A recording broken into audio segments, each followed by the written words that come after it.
flat tire leads to a discovery that totally changes the course of history. The whole team literally ran back to the site where one of the colleagues had claimed to find something. They looked at each other as they couldn't believe what they had discovered. If she hadn't been so impatient, or if she hadn't gotten lost in the fog, the history would remain incomplete.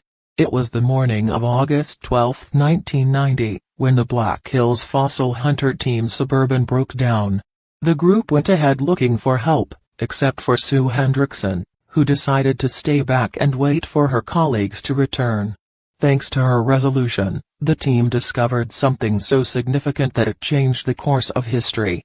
Sue was getting bored and therefore ventured out on her own on Maurice Williams Ranch, where the group had spent weeks searching for fossils. It was foggy, and suddenly, Hendrickson walked right into the discovery of a lifetime, but she had to be sure. So Hendrickson further went ahead and then the woman immediately ran back to the car. The team had already arrived, and Sue informed them of the amazing piece of history she had found. The whole team literally ran to the mentioned site and was happy to see that their hard work didn't go to waste. Hendrickson explained in an interview, anybody who had any idea what a fossil versus a rock looked like, would have seen it. There were a lot of broken bones dribbling down, and, about 8 feet up the side of the cliff, there were 3 articulated vertebrae and a couple of other pieces of bone sticking out.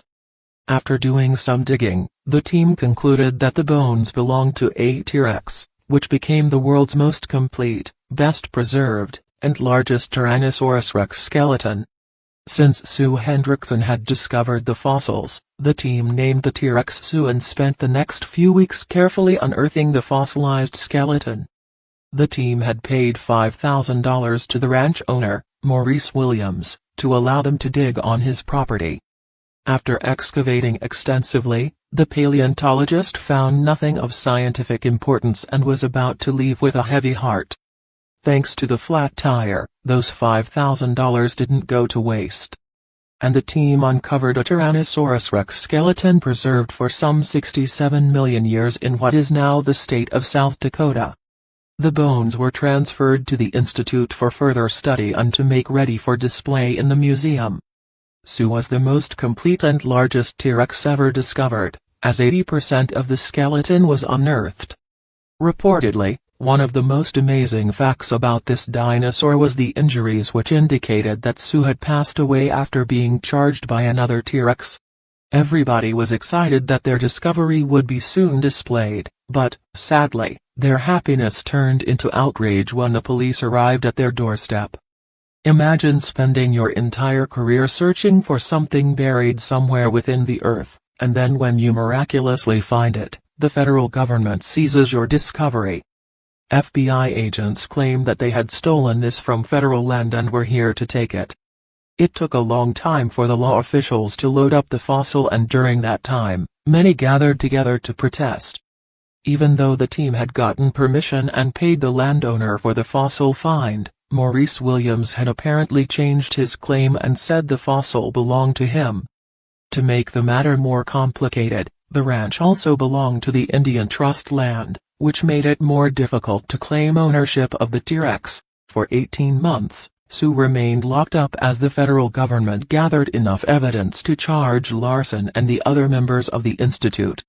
In the end, Larson had to spend 18 months in federal prison for an offense unrelated to the dinosaur. Meanwhile, Williams enjoyed the fortune of $7.6 million from the eventual auction of Sue, who was put on display at Chicago's Field Museum. It is said that when the dinosaur made a debut in the museum, 10,000 people had come to have a look. They had bought their cameras with them, and a few even got violins. The Chicago Chamber musicians performed a new piece, written especially for the opening, called Tyrannosaurus Sue, a Cretaceous concerto.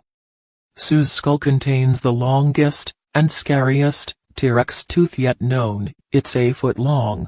One interesting discovery in Sue's skeleton is that she has a wishbone, or furcula, such as you would find in most bird skeletons. This is the first wishbone found on a T-Rex. It supports the theory that birds evolved from dinosaurs, either directly or from a common ancestor. Even though Sue's bones are more than 65 million years old, they are so well preserved that you can see marks where muscles and tendons once lay.